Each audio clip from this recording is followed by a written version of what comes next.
चुड़ैल और देवी माँ। पिंकी चिड़िया सुंदरवन जंगल में कुछ दिन पहले ही रहने आई थी और अपना घोंसला बनाने के लिए एक अच्छी सी जगह ढूंढ रही थी। बरसात का मौसम आने वाला है, मुझे जल्दी ही अपने लिए एक घोंसला बनाना होगा। ऐसा सोचकर पिंकी चिड़िया जंगल में यहाँ से वहाँ घूमकर एक सुरक्षित स्थान ढूंढने लगती है। जल्दी ही एक पुराने पीपल के पेड़ पर पिंकी को एक जगह पसंद आती है।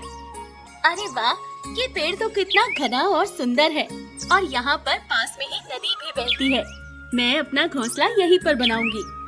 इतनी सुंदर जगह होने पर भी ये जगह इतनी सुनसान क्यों है? न जाने कोई भी पक्षी यहाँ क्यों नहीं रहता है। पिंकी तिनका तिनका जोड़कर अपना घोंसला उस पीपल के पेड़ पर बना लेती है। पिंकी का घोंसला पूरा होने ही वाला था कि एक तोता वहाँ से गुजरता है। अरे चिड़िया, कौन हो तुम और इस पेड़ पर क्या कर रही हो? क्या तुम इस पेड़ पर अपना घोंसला बनाकर रहने वाली हो? हाँ तोता भाई, मेरा घोंसला बस पूरा ही होने वाला है। जल्द ही मैं गृह प्रवेश की पूजा में माता का जागरण कराऊंगी और आप सबको बुलाऊंगी। अरे लगता है तुम इस जंगल में नई नई आई हो, इसलिए इस पेड़ पर रहने के बारे में सोच रही हो। अरे शायद तुम्हें पता नहीं, इस पेड़ पर एक भयानक चुड़ैल रहती है। पहले ही वो चुड़ैल बहुत से पक्षियों का शिकार कर चुकी है। ये कैसी बातें कर रहे हो भाई? मैंने तो बड़ी मेहनत से एक एक तिनका जोड़कर अपना घर बनाया है। अब मैं इसे छोड़कर कहीं नहीं जा सकती। मैं माता रानी की बहुत बड़ी भक्त हूँ। अब वही मेरी रक्षा करेंगी। शैतान भगवान से बड़ा नहीं हो सकता। मेरा काम तो तुम्हें समझाना था। अब अगर तुम्हें मरने का ही शौक है तो रहो यहाँ पर। मैं तो चला। इतना कहकर तोता वहाँ से चला जाता है। कहीं इस तोते की बातों में सच्चाई तो नहीं है?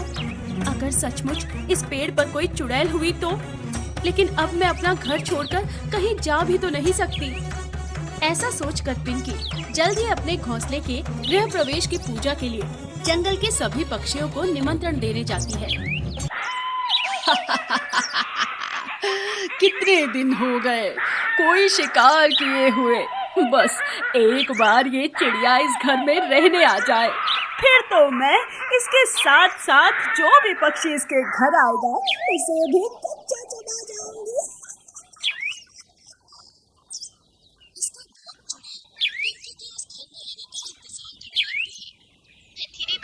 कल मेरे घोंसले का गृह प्रवेश है, इसलिए मैंने माता रानी का जागरण रखा है। मैं इस जंगल में नई नई आई हूँ। अगर आप लोग मेरे घर जागरण में आओगे तो मुझे बहुत खुशी होगी। क्या कहा? तुमने नया घोंसला बनाया है? लेकिन मैंने तो तुम्हें कभी जंगल में नहीं देखा। कहाँ है तुम्हारा घोंसला? हाँ बहन, मैंने वो जंगल के बाहर पीपल का पेड़ है ना, उस पर अपना घोंसला बनाया है। राम राम राम राम, तुम्हें पूरे जंगल में कहीं और जगह नहीं मिली अपना घोंसला बनाने के लिए? उस पेड़ पर मैं तो क्या, जंगल का कोई भी पक्षी तुम्हारे घर गृह प्रवेश में नहीं आने वाला। उस पेड़ पर तो एक बहुत ही खतरनाक चुड़ैल का साया है। मैं अपने और अपने परिवार के लिए आफत को दावत नहीं दे सकती, इसलिए मेरी तरफ से तो ना ही समझना। कैसी बातें कर रही हो बहन? माता रानी के जागरण में कोई चुड़ैल कैसे आ सकती है? आप लोग भगवान पर भरोसा रखिए और माता के जागरण में जरूर आइए।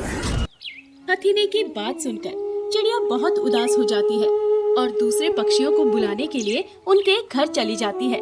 लेकिन उस भूतिया चिड़िया के डर से एक एक करके सारे पक्षी उसके घर जागरण में आने के लिए मना कर देते हैं।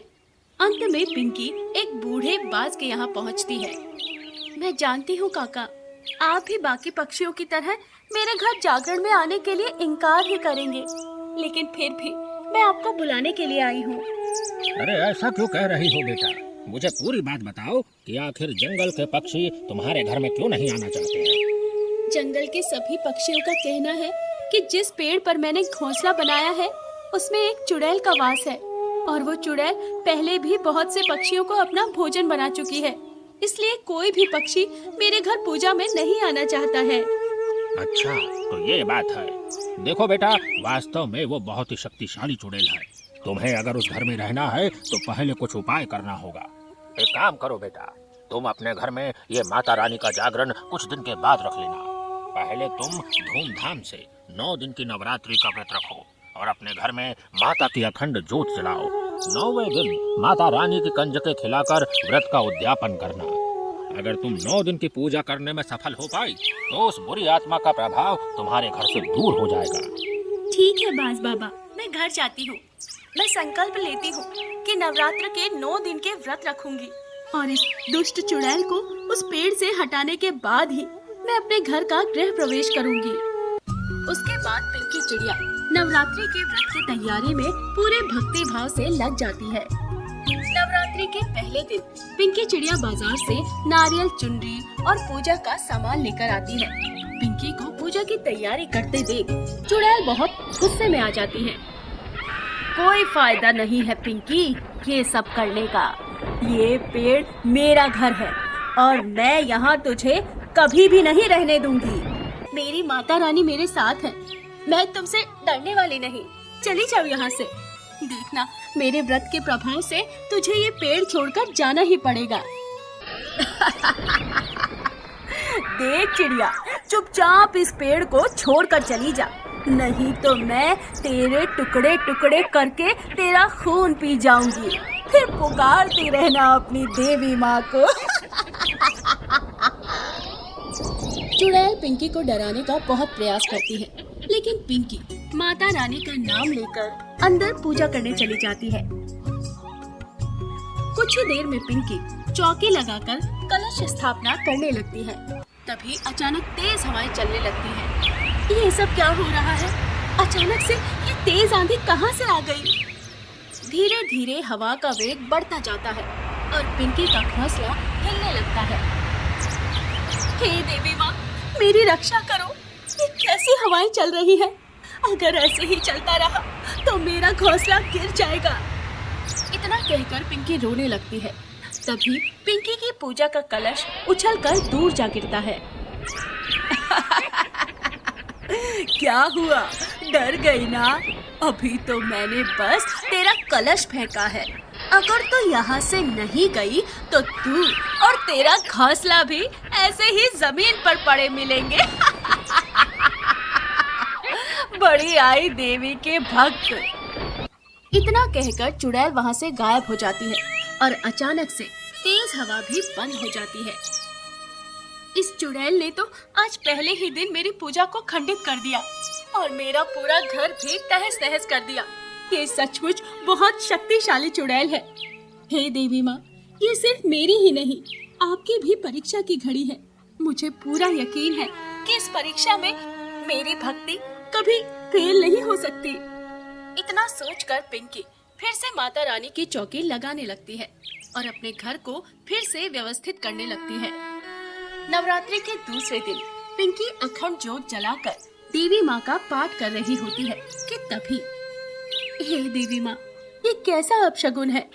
आपकी अखंड ज्योति अचानक कैसे बुझ गई? न जाने ये चुड़ैल मेरा 9 दिन तक नवरात्रि मनाने का संकल्प पूरा होने भी देगी या नहीं। लेकिन मैं हार नहीं मानने वाली, चाहे मेरी जान ही क्यों न चली जाए। हर गुजरते दिन के साथ चुड़ैल पिंकी की पूजा में विघ्न डालने और उसे डराने का प्रयास करती रहती है।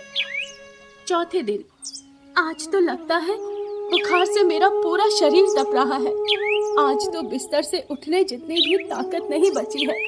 लेकिन अगर मैंने आज पूजा नहीं की तो मेरा 9 दिन का संकल्प अधूरा रह जाएगा। हे देवी माँ, मुझे शक्ति देना। मैं इस चुड़ैल को खुद पर हावी नहीं होने दे सकती। पिंकी ने किसी तरह उठकर उस दिन भी पूरे भक्ति भाव से अपना व्रत और पूजन समाप्त कर लिया।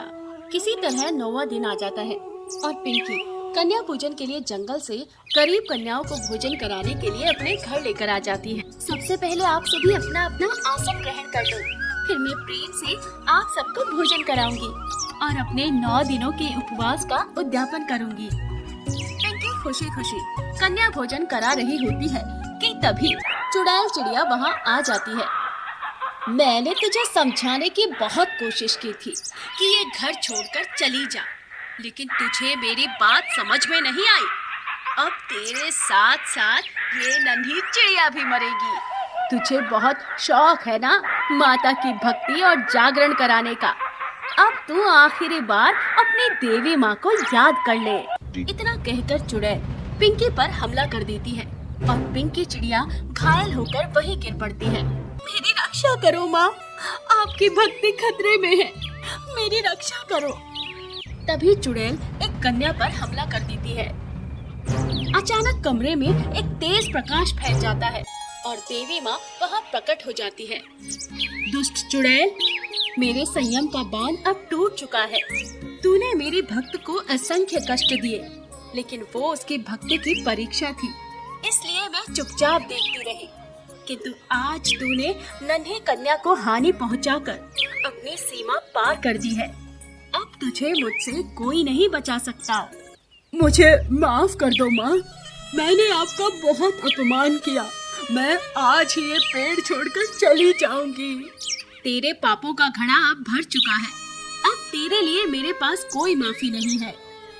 इतना कहकर देवी माँ चुड़ैल चिड़िया की गर्दन काट देती है और जंगल को उस दुष्ट चुड़ैल से मुक्ति मिल जाती है।